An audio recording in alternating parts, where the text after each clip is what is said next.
Então, só para a gente começar, né? Na aula passada, o que a gente trabalhou, tá?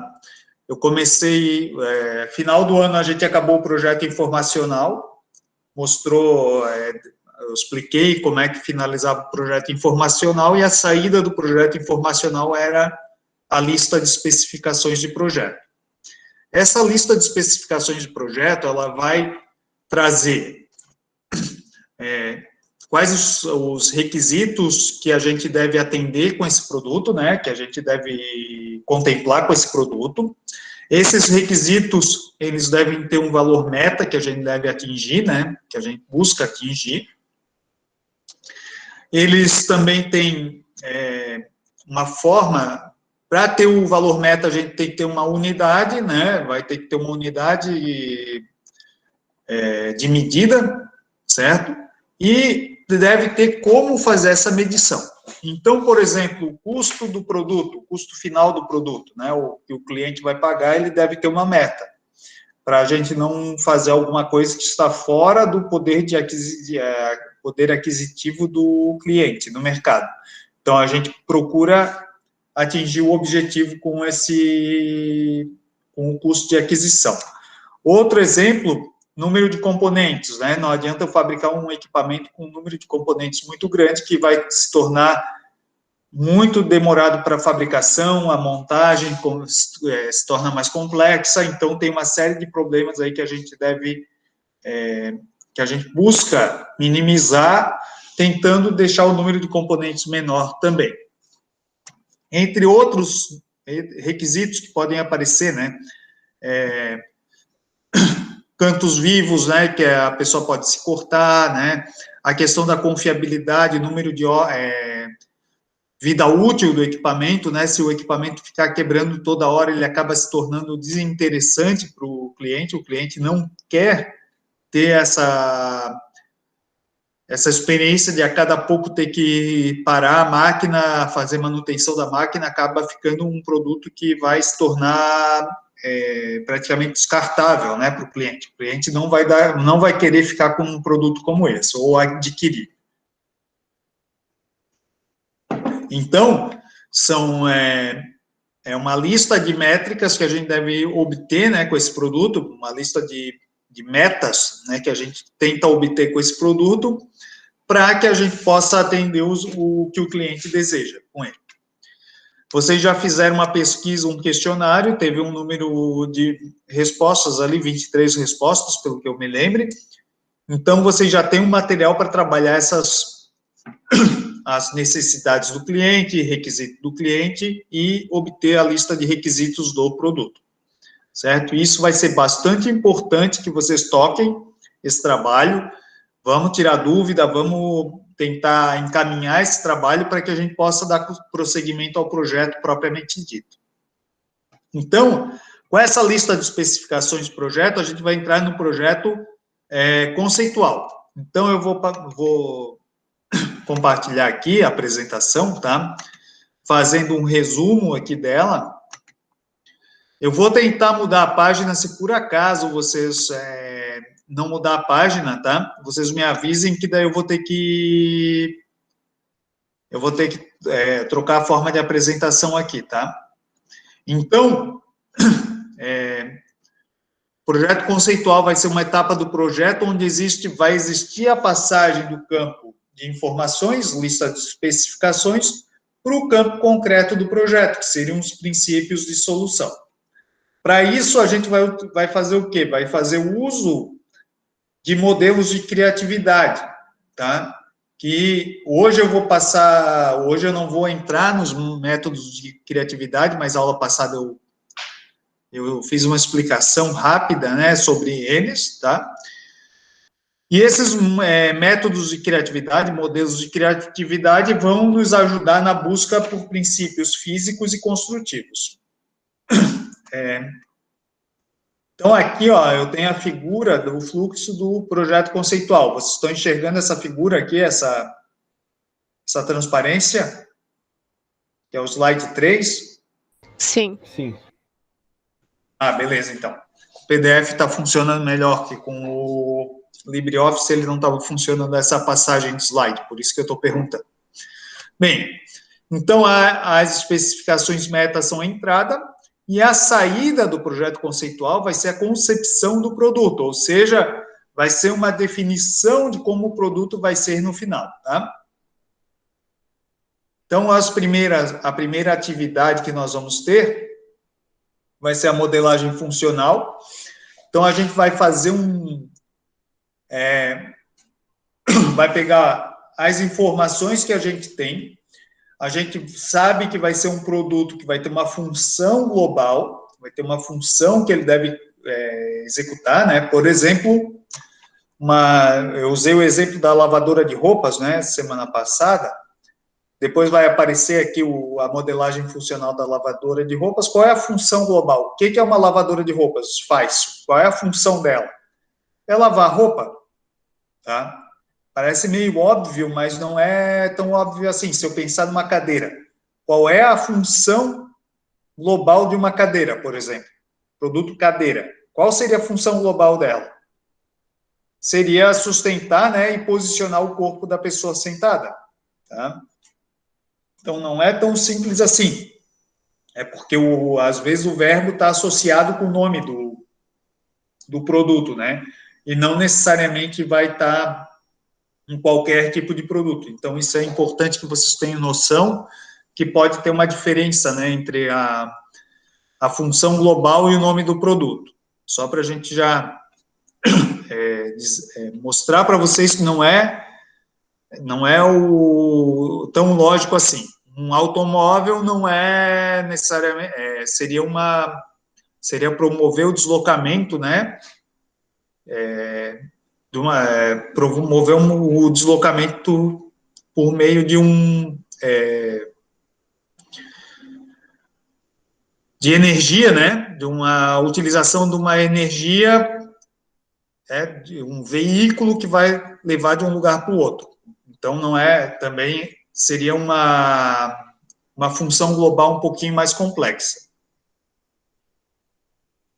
Depois da modelagem funcional, nós temos o desenvolvimento dos princípios de solução para as funções, as alternativas de solução, depois a definição da arquitetura do produto, que a gente vai falar um pouco mais hoje. Na aula passada a gente foi até aqui nas alternativas de solução, tá? Hoje a gente vai falar sobre a arquitetura do produto e a seleção de concepções alternativas. Até o Carlos perguntou sobre o FMEA, né, o FMEA. Eu vou fazer uma aula sobre o FMEA, tá? Mas aí eu quero fazer aula um pouquinho mais para frente, essa aula, tá, Carlos? Mas a gente vai vir até essa seleção das concepções. Para a obtenção no final da concepção do produto, que seria o conceito final do produto, o ideal para a gente efetivamente construir o produto e fazer teste, tá? Então, essa seria a saída do projeto conceitual. Bem, o projeto conceitual ele pode ser modelado, tá, a partir desta figura aqui, onde a gente vai ter aqui o campo abstrato, que é o campo das informações, né, o campo da especificação de projeto. Aqui a gente vai ter um problema, se a gente pensar no produto como um problema a ser resolvido, né? Se a gente tentar resolver o produto de uma vez só, né? Todo o produto, só num passe de mágica, vamos dizer assim, a gente vai esbarrar no desafio de resolver a complexidade desse produto como um todo, tá? Então, quanto maior o produto, quanto mais peças, mais sistemas ele tiver, maior essa complexidade, certo? Então, a gente vai acabar esbarrando nesse desafio aqui da complexidade. Para a gente não se deparar com isso, a gente, não digo não se deparar, mas para a gente enfrentar essa complexidade de uma maneira mais fácil, mais simples, a gente decompõe o produto em subproblemas. Pega esse problema maior, né? divide ele em partes e tenta enfrentar partes do produto separadamente. Se a gente pegar o esmeril, né, a gente pode dividir ele no sistema de torque, o sistema de transformação do torque em rotação, né, ampliação da rotação, fixação na mesa, seria um outro subproblema. Então, a gente teria vários subproblemas aí para a gente tentar resolver. Então, ao invés da gente tentar resolver o problema de uma vez só, a gente resolve ele em partes. Vai dividir em pequenos pedaços, subproblemas, e vai buscar subsoluções, ou princípios de solução para os diferentes subproblemas. Então, isso seria resolver o problema por partes e depois, daí, fazer a composição, a recompor esse conjunto, né, numa solução total que a gente chama de concepção, tá? Então, o projeto conceitual é essa lógica que a gente vai seguir. A gente vai tentar dividir o problema em partes, resolver as partes do problema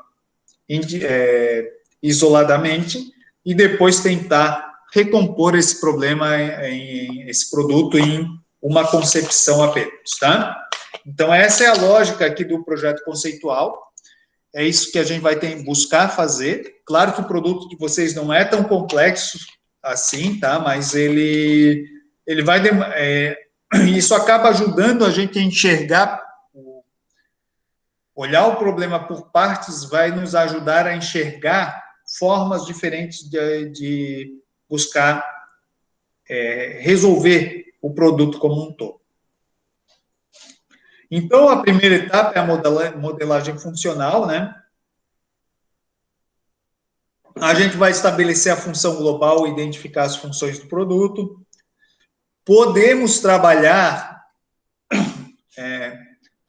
geralmente vai ocorrer em produtos um pouco mais complexos, trabalhar com o estabelecimento de estruturas funcionais alternativas, ou seja, buscar recombinar a lógica do produto, a lógica funcional do produto, de forma, de repente, a agrupar em módulos, a executar tarefas em paralelo, né?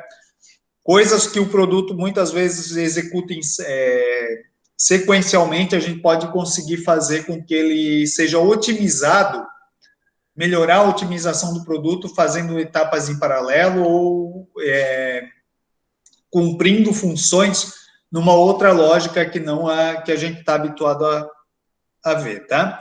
E depois uma seleção da estrutura funcional também pode ser feita, tá? Se a gente gerar mais de uma função, uma estrutura funcional para o produto, às vezes a gente precisa avaliar qual seria a melhor estrutura funcional. Bem, a modelagem funcional, então, ela vai ser a responsável aqui pela decomposição do problema do projeto em subproblemas. Ou seja, a gente vai trabalhar o produto em termos de função, de cumprimento da função, e vai dividir essa função total, função global que ele deve executar, em funções parciais, tá? Então, a modelagem funcional vai nos auxiliar nesse aspecto aqui do produto. Bem, então, a gente faz a modelagem funcional estabelecendo a função global, função total do produto, e tentando estabelecer os fluxos aqui de energia, que tipo de energia, pensando que a função do produto é um processo de transformação, então, eu vou ter uma energia que vai entrar, material e informação, que a gente chama de sinal, tá? São três fluxos que nós vamos ter aqui no nosso produto, no nosso processo de transformação, que vão ter também saída. Eles entram e eles saem do sistema, tá? Então, claro que, dependendo do produto, vai ter uma transformação, essa transformação pode ocorrer plenamente ou parcialmente, tá? Vai depender do tipo de produto, da forma como a gente vai modelar, tá? Bem, essa função total, ela vai ser dividida, tá? Em funções de menor complexidade. Então, é isso que a gente fala, né? Quando a gente faz a decomposição, a gente vai dividir as funções em menor complexidade. Um exemplo, lá, a extrusora de massas, né? Aqui foi feita essa estrutura funcional, ela não está ideal, mas aqui foi colocada como a função global da extrusora de massas, fazer macarrão. Tá? O que entra na extrusora de massas? Entra a massa como material e entra a energia humana para executar a função, né, de fazer macarrão. Só que também entra a informação, aqui está faltando a informação, né? Que informação que é essa que vai entrar? A dureza da massa, vai entrar o tamanho da massa, né? Também é uma informação, e a densidade dela. Quando for sair, vai sair a massa em forma de fios, né? Que seria o macarrão. Vai sair como energia, energia que entra, a energia sai, né? Vai sair em termos de ruído, tá?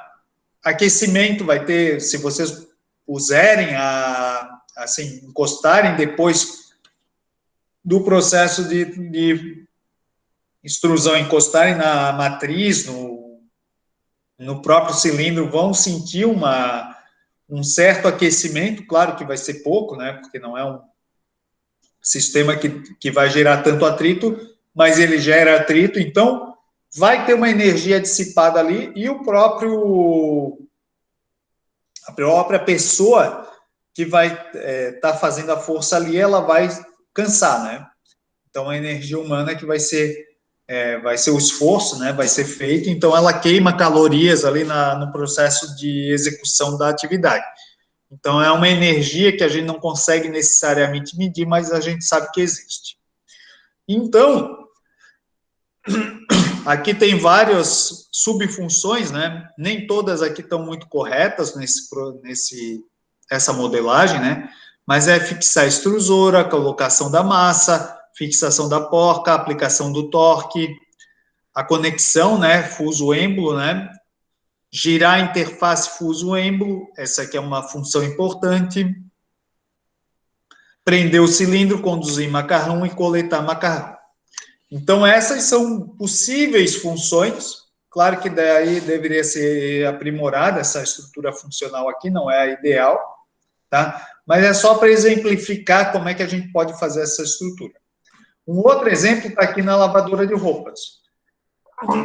Essa aqui está um pouquinho melhor, ela tem alguns detalhes ainda que poderiam ser melhorados. Mas aqui, na lavadora de roupas, o que a gente vê aqui? Entra energia. Que tipo de energia? Energia elétrica, tá? O que vai sair de energia aqui? Ruído, né? Uma máquina de lavar roupa faz bastante ruído. Energia movimento, né? Energia mecânica que vai acontecer. Calor também. São formas de energia que vão estar sendo... houve uma transformação aqui no processo, né, de lavar roupas, são formas de energia que são dissipadas, são transformadas. O que entra de material? Sabão, roupas sujas e água limpa, tá? Então, vai entrar o sabão, são 3 tipos de material que vão entrar, e o que vai sair? Roupa limpa, água suja, e o sabão vai estar diluído nessa água suja também. Então, aqui, água suja mais sabão poderia ser, né? Uma forma de vocês contemplarem, né, essa transformação do que acontece com o sabão. E de informação, o que vai entrar? Pode entrar o grau de lavagem, quantidade de roupa, né? As máquinas hoje, elas têm capacidade, têm níveis de roupa diferentes, né? Conforme a quantidade de roupas que a gente quer colocar. O tipo de roupa vai influenciar. Por exemplo, tem roupas que demandam lavagem com água quente, certo? Então, tem máquinas que são mais sofisticadas, que inclusive a gente regula a temperatura. O tipo de lavação, se vai ser com molho, né? Deixando a roupa de molho ou não, deixando molho curto, molho longo. Então, são várias informações que a gente pode adicionar aqui o tempo, né, de execução do processo. Então, são vários tipos de informação que a gente pode estar adicionando aqui nesse processo de lavar roupa, que vão ser importantes para a execução da atividade. Só que o lavar roupas, ele vai poder ser dividido em informações, em um nível de informações menor, que a gente pode chamar de nível de funções parciais. Então, lavar roupa vai envolver molhar a roupa, esfregar, né? Enxaguar a roupa, secar a roupa. Hoje, a gente tem máquinas que já... Aqui até poderia ser uma lavadora e secadora, né? Com secar roupa. Poderia se centrifugar roupas, né? Se a gente pensar só em lavadora de roupas, ela não vai chegar a lavar a roupa, mas ela vai centrifugar, tá? Deixar ela ser feito uma retirada do excesso de umidade, né? Aquelas entradas ele está repetindo aqui, né? Seria repetido nessa. E aqui tem uma coisa bem importante que a gente chama de fronteira do sistema. Por quê? Porque a gente tem que pensar que a gente precisa delimitar o nosso equipamento, nosso produto, com uma fronteira, até para poder identificar o que é do sistema, o que vai ser pertencente ao sistema, né, por exemplo, a lavadora de roupas, e o que é adicionado por alguma interação com o ambiente ou com o usuário. Um exemplo, energia. A energia da máquina, ela é captada da rede elétrica.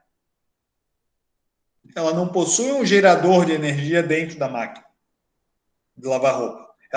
Ela tem um motor elétrico que vai conectar na rede elétrica da residência e vai captar a energia dali. Então, isso é uma interação com o ambiente. Outra interação daí com o usuário. A entrada do sabão, da roupa suja, tá? Seriam interações com o usuário.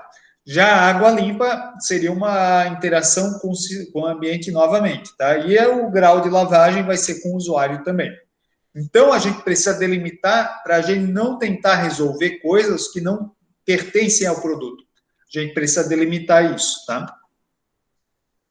E aqui ele desdobra em mais um nível, né, que são as funções elementares.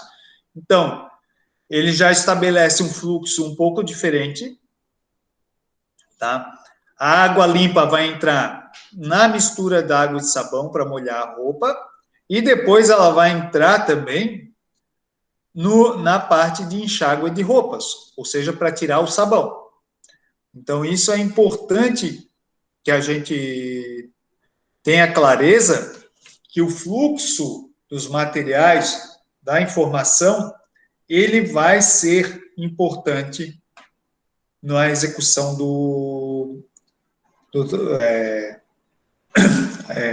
das diferentes funções, né? Então, por exemplo, aqui, ó, eu vou ter um primeiro processo de transformação onde vai englobar água limpa, que é misturar água e sabão, molhar a roupa, esfregar a roupa. Isso é um processo de transformação. E outro processo de transformação é enxaguar a roupa. Então, ele vai mudar a condição da roupa, né? Aqui. Outra questão aqui, ó. Energia. A energia vai entrar no equipamento, no motor elétrico. Esse motor elétrico vai transformar a energia elétrica em energia mecânica, produzindo movimento.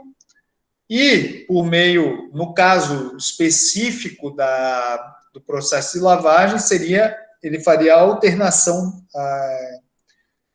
faria um movimento alternativo para esfregar as roupas. Aqui tem um probleminha, porque também, para secar a roupa, ele vai centrifugar, então, nem sempre vai ser alternado esse movimento. Esse produzir movimento aqui, ele poderia ter uma outra saída que viria para a centrifugação, por exemplo. Tá? Então, só para a gente mostrar para vocês como é que funciona a modelagem funcional.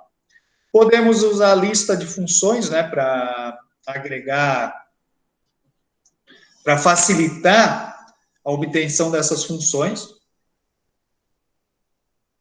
Então, se eu pensar em funções, numa relação do tipo de função, né, a gente pode ter função estrutural, de movimento, de controle, de espacial, né? Então, a gente pode sustentar, pode estruturar, estabilizar, equilibrar, são funções de estrutura, de movimento e posicionamento, locomoção, guia, movimentação, transporte, né? Controle, ligar, desligar, sinalizar, abrir, fechar, seguir, guiar. Então, tem uma série de funções de controle que podem ser utilizadas. E de espaciais, né? Adequar, adaptar, acomodar, né? São funções que a gente pode ter, funções auxiliares aí que podem ajudar a gente a resolver a nossa modelagem funcional. Bem, isso foi de uma forma bem rápida, tá? A modelagem funcional, ela não é muito simples de fazer, mas ela é importante que a gente faça. Isso aqui eu vou ajudar vocês a fazer também essa modelagem funcional. E a partir da modelagem funcional, a gente vai buscar os princípios de solução. Então, os princípios de solução, eles vão estar... A busca por princípios de solução vai estar exatamente nessa etapa aqui do projeto conceitual, que é a de resolução dos subproblemas. Então, a gente sai do campo das funções para o campo dos princípios de solução. O que são princípios de solução, então? Então, a gente precisa saber que tipo de efeito que vai acontecer no nosso equipamento, se vai ser um efeito físico, químico, biológico, tá? Eu até usei na aula passada o exemplo das vacinas, né, que seria um produto, é um projeto que está... As vacinas para Covid, né? Usei esse exemplo por quê? Porque é um tipo de efeito biológico que precisa ser obtido, né, por meio dessa vacina, que é matar o vírus, né, atingir o vírus. Bem, então a gente precisa definir que tipo de portador de efeito que vai resolver esse problema. Se for um sistema físico, a gente vai identificar o efeito físico, vai descobrir quem são os portadores de efeito, desses efeitos físicos, tá? Para obter o princípio de solução. Esse conjunto aqui, ó, efeito físico e portador de efeito, vai me dar o que a gente chama de princípio de solução. Se eu pensar na vacina, tem vários tipos de princípio de solução que estão sendo utilizados. Pode ser o vírus morto, pode ser o vírus enfraquecido, pode ser uma proteína, pode ser... Certo? São várias formas que você tem que você pode obter para eliminar um vírus, por exemplo. Então, são lógicas que os diferentes laboratórios utilizam, tá? Bem, aqui tem exemplos, tá? Para mostrar que o mesmo princípio físico pode ser resolvido de várias formas, tá? E para isso a gente vai usar métodos de criatividade, tá? Para obtenção dos princípios de solução. Como eu já expliquei na aula passada, e por isso que eu falei que é importante que vocês assistam, né? Quem não estava na aula, assistam aquela aula da semana passada. A gente vai usar, para esse desenvolvimento, um método de criatividade sistemático chamado matriz morfológica, tá? A matriz morfológica, ela vai nos auxiliar no sentido de geração de princípios de solução, tá? E de combinação. Por quê? Porque sendo uma matriz, ela acaba gráfica, tá? Ela acaba ajudando a gente a visualizar melhor as diversas concepções. Então, como é que ela funciona? Coloco nessa primeira coluna aqui as funções. Isso aqui é só uma numeração, tá? Não precisa colocar isso, não. Mas aqui são as funções, aquele nível menor de funções ali da lavadora de roupa, por exemplo. A gente colocaria esse nível de funções aqui, misturar água e sabão, molhar roupa, esfregar roupa, produzir movimento, seriam esse nível, esses níveis de função aqui, esse nível, tá? E depois, nós geraríamos possíveis combinações, possíveis princípios de solução para resolver cada função dessa. Feito isso, daí sim, nós iríamos fazer o quê? A combinação dos princípios, tá? Então, eu posso alternar aqui posso mudar aqui, combinar o princípio de solução 1, com o 2, 1, com o 3, 1, depois com o 3, 2, digamos, perdão, né? 3, 2, depois o 4, 2, depois o 5, 1, o 6, 1. Então, seria uma combinação de princípios de solução que vai me dar o quê? Uma concepção aqui que ele chamou de 2, tá? A 1 pode ser algo diferente ainda. Então, eu posso alternar, posso mudar o princípio de solução que eu utilizo para uma determinada combinação para obter diferentes funções. Então, aqui, ó, pegando o caso da extrusora de massas, aqui foi feita uma matriz morfológica, né, com vários princípios de solução. Aqui é uma matriz pequena, tá? Essa matriz aqui é bem pequena, tem 9 funções, e ele só colocou 3 princípios de solução, alguns repetidos, tá?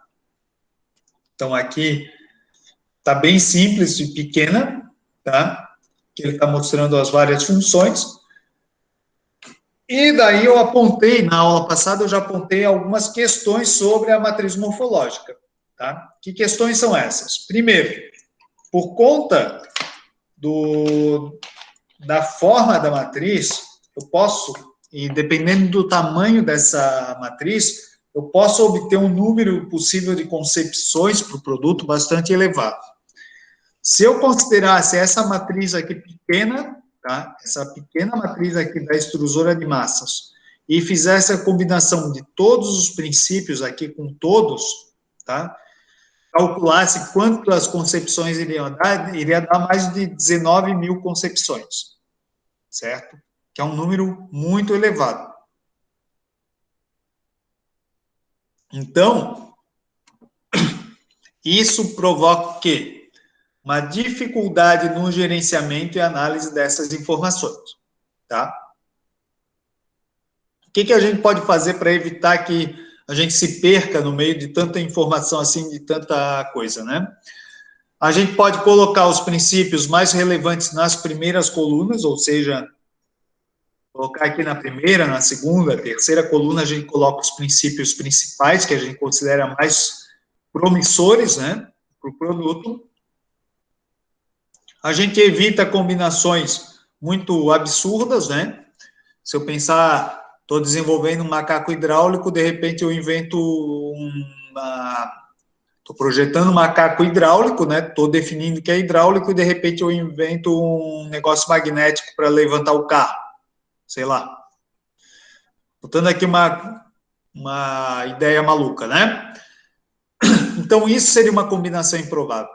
Algo que não faz muito sentido do ponto de vista construtivo, de viabilidade. Então, são coisas que a gente poderia meio que eliminar, ou nem combinar, né? Nem utilizar. E depois, e também outra possibilidade é filtrar os princípios após o brainstorming. O brainstorming é um método de criatividade que eu mostrei na aula passada, que assim, as pessoas vão jogando ideias, né, aleatoriamente, então você acaba tendo um número bastante grande de ideias, e se a gente não filtrar bem esses princípios que a gente cria, a gente acaba ficando com com uma quantidade muito grande de informações. Então, a gente tenta eliminar isso, filtrar, fazer uma filtragem criteriosa, às vezes a gente precisa fazer mais de uma filtragem, tá? E, inclusive, eliminação de informação redundante, coisa assim, tá? Então, a gente precisa fazer essa filtragem de uma forma apropriada. Tá, e depois da geração dos princípios de solução, a gente começa a ter o desenvolvimento das alternativas de solução. Isso o que é? É o processo de combinação dos princípios de solução individuais para formar o nosso produto. Então, a gente vai entrar na parte de composição do produto, propriamente dito, tá? Então, aqui, a gente vai fazer uma composição, mas não apenas uma. É bom que a gente faça mais de uma combinação sempre, para a gente ter o quê? Possibilidades de análise. A gente acaba olhando para o produto com um olhar um pouco mais crítico e analisa melhor como é que fica esse produto. Qual vai ser a melhor concepção, a melhor ideia para atender o produto em questão, tá? Então, aqui nós temos lá do nosso processo de lavação de ostra, eu mostrei na aula passada, depois eu vou abrir aqui a dissertação do André, tá? Que é o nome do autor. Mas o que ele fez aqui? Ele pegou vários princípios de solução e fez um esboço. Lembram lá da extrusora de massas? O primeiro esboço que vocês fizeram foi mais ou menos isso. Foi uma alternativa de solução para o produto. Como o produto era simples, vocês acabaram fazendo de uma forma mais intuitiva, né? Vocês pegar... Oi, pode falar. Boa tarde aí, professor. Desculpa o atraso aí, que deu um problema na minha internet aqui, que eu troquei de internet e deu um probleminha, consegui liberar agora. Não, tranquilo, André. Assim, por enquanto, eu tô chegando agora onde a gente acabou a aula passada, tá, André? Então, eu dei uma revisada só, tô dando uma revisada até para situar um pouco o Matheus e a Emanuela, então tá dentro aqui por enquanto não perdesse nada, tá? Beleza, então. Então, aqui, ele fez o esboço, né? Seria o similar ao esboço do desenho da extrusora. Ele pegou vários princípios de solução, combinou eles, colocou numa forma mais ou menos geométrica aqui, de uma espacial, uma distribuição espacial para gerar a concepção.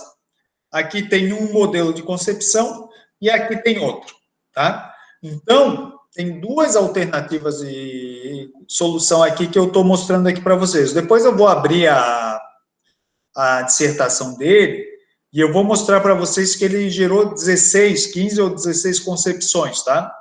Mas antes eu quero que vocês entendam isso aqui. Como que ele pegou os princípios que estavam na matriz e gerou as alternativas de solução. Diferentes alternativas de solução, tá? Pegou princípios diferentes e conseguiu combinar eles de formas diferentes, tá? Bem, feito essa parte da concepção, claro que isso aqui é um esboço, né? Isso vai precisar ser melhorado, vai ser evoluído, que seria a parte subsequente. Seria dimensionar, seria colocar,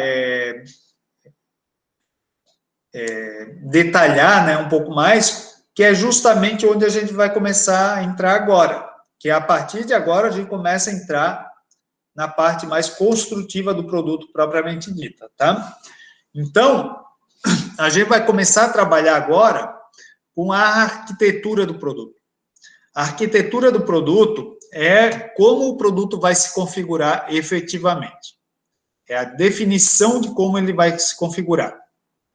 Então, nessa etapa aqui, nessa atividade, nós precisamos ter o quê? Fazer o quê? Identificar sistemas, subsistemas e componentes do sistema, do conjunto, do produto. Então, aqui, a gente vai começar, não, eu vou precisar ter engrenagens, vou precisar usar, ou correias, aí vai depender do sistema que vocês vão escolher, né? No nosso caso, são engrenagens, tá? Do produto, do esmeril. Então, aqui vai ter que ter uma carcaça, vai ter que ter uma manivela, tá? Então, a gente vai começar a identificar quem são os sistemas, subsistemas e componentes, e, a partir dessa identificação, a gente vai poder colocar, não, a gente precisa integrar agora esses sistemas, subsistemas e componentes, tá? Precisa definir como eles vão trabalhar em conjunto. Então, por exemplo, na extrusora de massas, seria o quê? Eu vou ter uma alavanca, vou ter o fuso, vou ter a porca e o fuso, eles trabalham em conjunto, a gente já sabe, né? Vai ter o êmbolo, como que o êmbolo vai ser integrado com o fuso, como que a alavanca vai ser integrada com o fuso também, como que a porca vai ser fixada na máquina, né, no corpo, como que vai ser essa relação. Então, é isso que é a definição de integração. Ou seja, a gente começa a definir a forma mesmo do produto, tá? Daí, para isso, a gente começa a buscar soluções físicas possíveis, né, para serem construídas, precisa definir as interfaces entre os diferentes sistemas, subsistemas e componentes. Como que a gente vai fazer isso? A gente parte do esboço, né? A gente vai partir de um esboço. Esse esboço pode ser um modelo como esse aqui. Aqui já temos algumas coisas aqui que são representativas, né? Aqui temos rodas, né? Tem um motor, provavelmente aqui uma caixa de redução, aqui vai ter um sistema que pode ser uma polia ou uma corrente, por exemplo. Aqui provavelmente um fuso que vai deslocar para cima e para baixo o automóvel. E aqui a gente sabe que vai precisar de uma integração uma ligação entre os dois fusos, né, dos dois lados, das duas torres do elevacar. Esse aqui é um exemplo de esboço, né? Só que daí a gente começa a se deparar com o tipo de arquitetura que a gente precisa colocar, precisa implementar no nosso produto. E isso vai depender do tipo de produto que nós estamos executando, da estratégia de desenvolvimento da empresa, tá? Vai ter uma série de aspectos que a gente vai precisar levar em conta aqui. Por quê? Porque um produto, ele pode ter o que a gente chama de arquitetura integral ou arquitetura modular, tá? São estratégias de desenvolvimento. A arquitetura integral, geralmente, ela está preocupada com o desempenho do produto, com a questão de ser compacto, com a questão da integração, né? Integral é de integração das partes. Então, a gente busca menor número de componentes, tá? Que cumpram um maior número de funções. A arquitetura modular, por outro lado, é o oposto, certo? Eu tenho a dispersão das funções, se possível, cada componente executa uma função. Ou seja, um componente vai executar uma função, outro componente vai executar outra função, e assim por diante. O que seriam exemplos de arquitetura? Aqui tem um exemplo, né, bem claro, né? O que seria uma arquitetura integral modular? Comparativamente, tá, de uma forma bem simples, bem rasa aqui, um notebook poderia ser uma arquitetura integral. Um exemplo de arquitetura mais próxima da integral. Claro que não é totalmente integral, porque, por exemplo, uma fonte, né, a fonte do notebook, ela é separada do notebook, ela é externa, mas ele tem o quê? Ele tem uma interface padronizada, é um módulo, a fonte é um módulo, tá? Mas, assim, a tela é integrada com o corpo do computador, tem essa membrana onde a gente não precisa instalar o mouse, a gente usa o próprio dedo aqui para para movimentar, né? Usa esse touchpad aqui que a gente chama. A câmera e o microfone, a webcam e o microfone são integrados no equipamento. Então, isso seria um exemplo de arquitetura integral. Outro exemplo de arquitetura próxima do integral seria o smartphone, né? Por quê? Porque tem uma série de coisas aqui integradas, né? Tem a câmera, tem o microfone, tem a entrada para o fone de ouvido, tá? Tem várias coisas que são integradas nesse dispositivo aqui. E, já por outro lado, um desktop seria um exemplo de arquitetura modular. Por quê? Porque a torre compõe um módulo, nós temos a torre, na verdade, não compõe um módulo, a torre contém vários módulos, né? É o HD, não que o notebook não tenha, tá?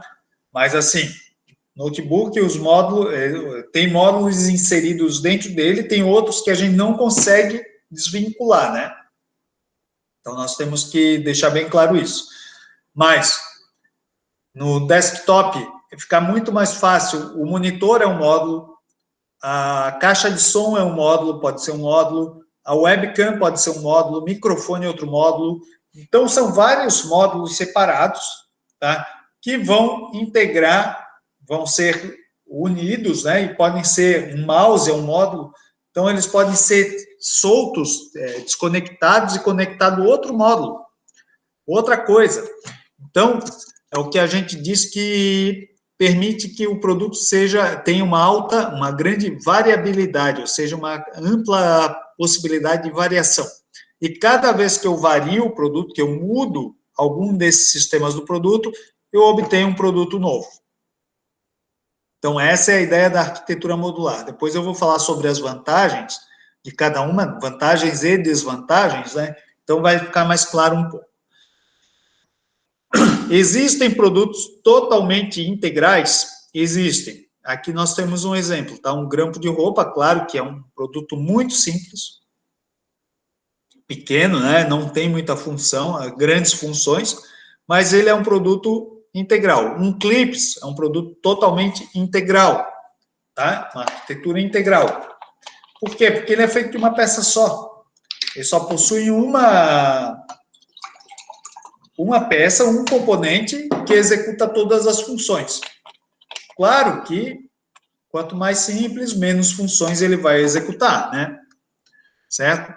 Então, aqui eu tenho um grampo de roupa, aqui eu tenho outro grampo que já vai, claro que não é totalmente modular, mas já vai puxar mais para o campo modular, tá? Os computadores eu já falei, e aqui outro exemplo, tá? Nós temos cadeiras que podem ser totalmente integrais, como essa aqui, ó, que é uma peça só injetada, tá? Ou eu posso ter uma cadeira como essa aqui, que são várias peças que são compostas e ela não necessariamente é totalmente modular, mas ela tende a ir mais para a arquitetura modular, tá? Aqui tem uma figura que está um pouco pequena, aqui as letras, tá? Mas é só mais para guiar, tá? Mais para me guiar aqui, para ajudar, para que vocês entendam. Então, por que a gente fala que definir o tipo de arquitetura tem a ver com a estratégia da empresa? Por quê? Se eu tenho um produto modular, se eu pegar um parâmetro... O áudio está falhando para mim aqui. Oi? O áudio falha, de vez em quando falha.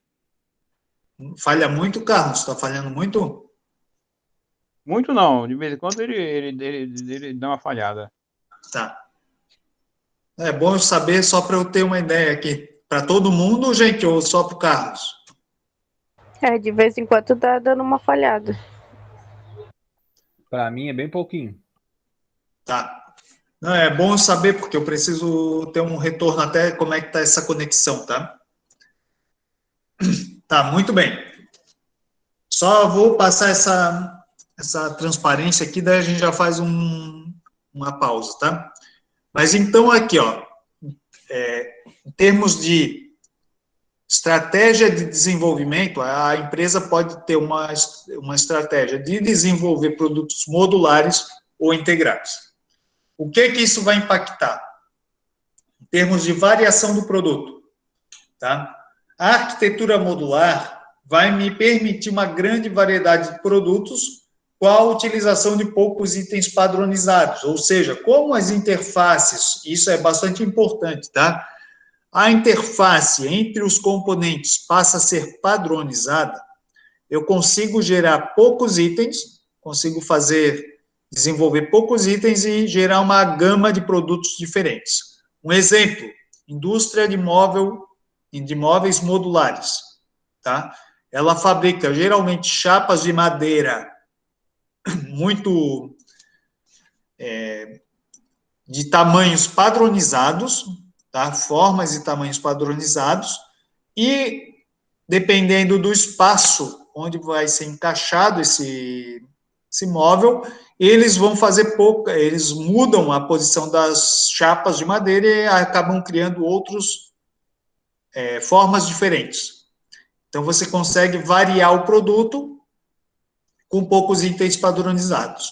Outro exemplo, computadores. O computador, às vezes, você muda o processador, muda a quantidade de memória, tá?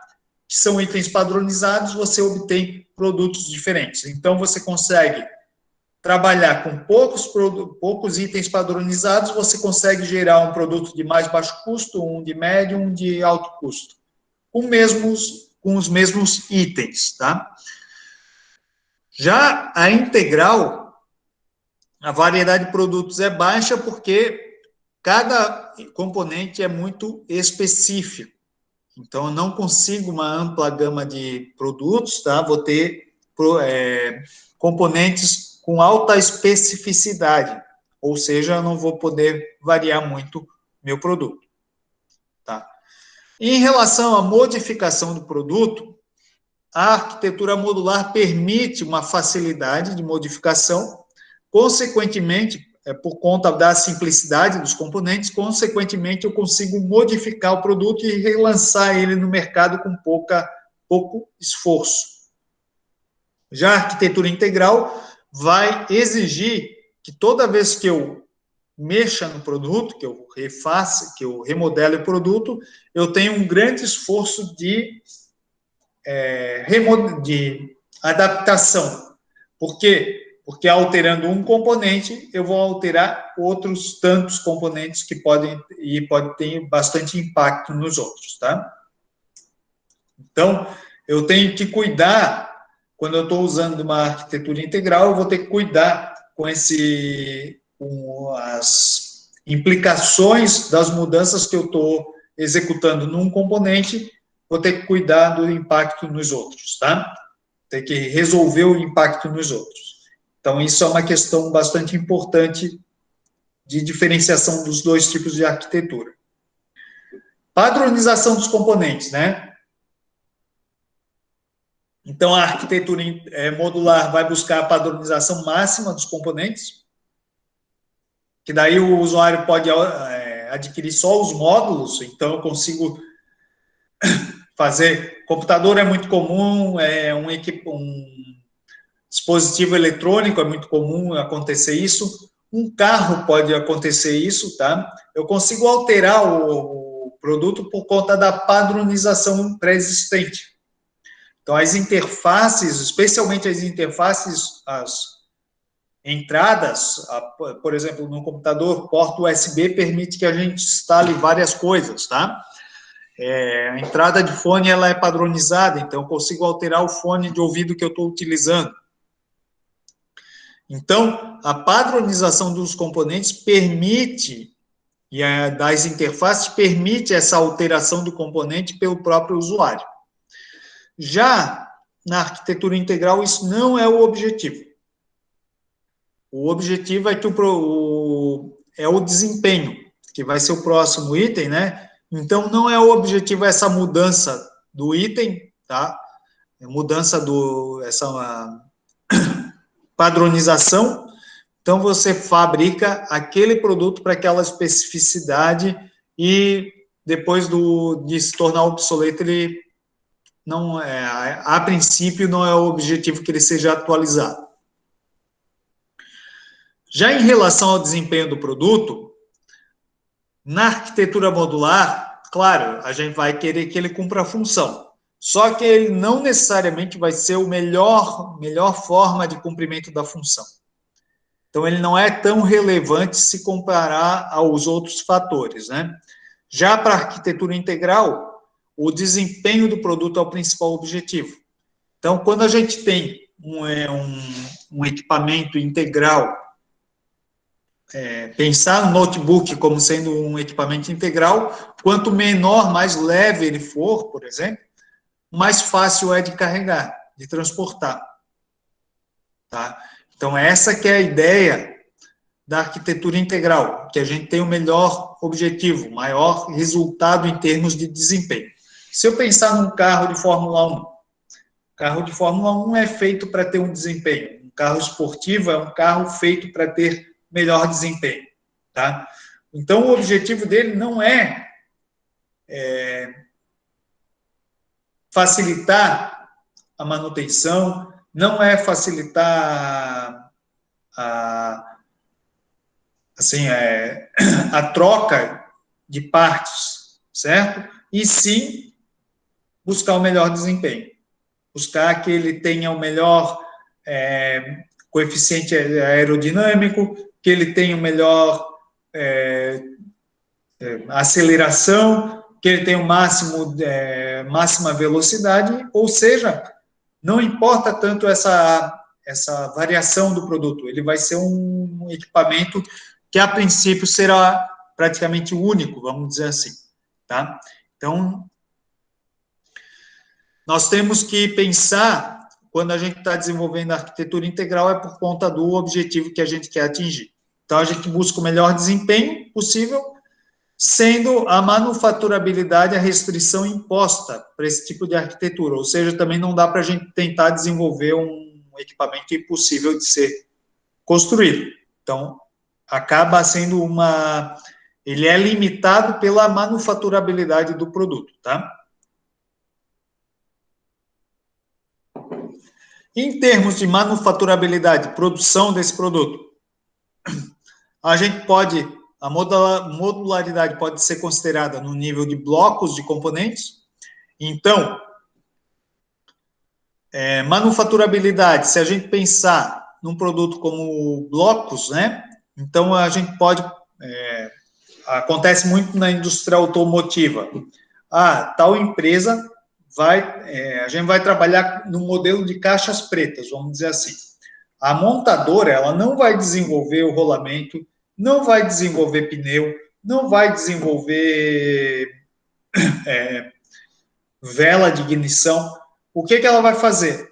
Ela vai comprar de uma terceirizada, no caso, uma empresa especializada no desenvolvimento de determinadas peças, como se fosse uma caixa preta, tá?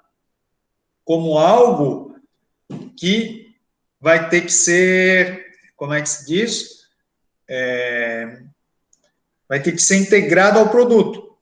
E isso pode ser um problema, tá? A integração dos blocos, né?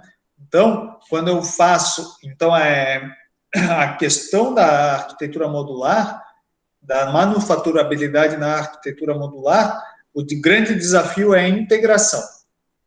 Um produto mecatrônico, por exemplo, é um produto que tem essa característica. Eu vou ter a parte eletrônica, a parte mecânica, a parte computacional, a parte elétrica, elas vão ter que depois conversar entre si. Então, às vezes, eu tenho equipes diferentes desenvolvendo partes diferentes, tá? E depois eu tenho que conseguir fazer a integração. Esse é o desafio da manufaturabilidade, tá bom? Do produto. Então, a gente tem que pensar sobre o desafio da modularidade é a interface, o desenvolvimento das interfaces. As equipes vão ter que conversar entre si a partir de um determinado momento.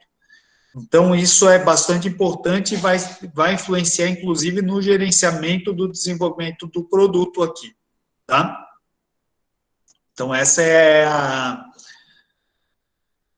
assim, já dá para fazer aqui, ó, o apanhado das duas, né? A manufaturabilidade e o gerenciamento do desenvolvimento, porque a modularidade a arquitetura modular vai requerer esforços, porque nem sempre é a mesma equipe que desenvolve, né, os módulos diferentes, então vai requerer grandes esforços de comunicação, como é que se diz? De geração do conceito, de como as coisas vão conversar, tá? Como elas vão ser montadas. Tá? Então, essa é a questão da arquitetura modular. Já a arquitetura integral, ela vai ser desenvolvida, a manufaturabilidade, eles vão ser trabalhados os componentes, a gente vai buscar princípios de projeto para manufatura, para conseguir integração das partes, porque por ser componentes que muitas vezes vão cumprir mais de uma função, eles às vezes têm a forma muito complexa. Então, eu preciso aplicar princípios de projeto para manufatura para melhorar a fabricação deles e evitar esbarrar em dificuldades de fabricação, tá? Então, aqui um dos princípios que a gente pode utilizar é que quanto menos componentes, menos operações de fabricação podem ser necessárias. Então, quanto mais aqui, essa cadeira aqui, para fabricar, provavelmente foi bem complexo o desenvolvimento. Só que depois que foi feito o desenvolvimento do molde, ela é fabricada por injeção. Então, é injetado esse produto aqui, fica fácil. Ele não tem operação de montagem, ele não tem peças a mais, né? Ele só é feito de uma peça. E isso acaba facilitando depois a produção. Tem menos operações, né, de fabricação. E aqui, né, a fase de definição do conceito vai se preocupar mais com o desempenho do produto. E o que acontece? A equipe, ela vai ser provavelmente uma equipe só, do começo ao fim do produto. Por quê? Porque ela tende a diminuir a quantidade de pessoas envolvidas. Porque são pessoas que vão trabalhar do começo ao fim nesse produto aqui, tá? Porque ele tem menos módulos, porque um componente, por exemplo, projetado, ele vai cumprir várias funções. Então, essas são as principais diferenças da arquitetura. Geralmente, os produtos vão ter partes modulares e partes integrais, tá? Não é nem totalmente para um lado, nem totalmente para o outro, tá? A gente sempre vai estar no meio aí do caminho, claro que tem algumas exceções, mas não é o comum, tá? E a gente sempre vai se deparar com essa dúvida, né? Se a gente vai mais para o lado da modularidade, aqui seria um Lego, né? O Lego é um exemplo clássico de arquitetura modular, de um produto com arquitetura modular, ou se a gente vai para o integral, tá? Seriam peças injetadas, moldadas, né? Seriam peças que seriam um outro extremo, tá bom? Então, seria isso por enquanto, tá, gente? Vamos fazer um intervalinho, pode ser? Pode ser, professor. Tomar um cafezinho. Okay. Beleza, então. Então, até daqui a pouquinho, tá? 3h40 a gente tá de volta aí. Beleza.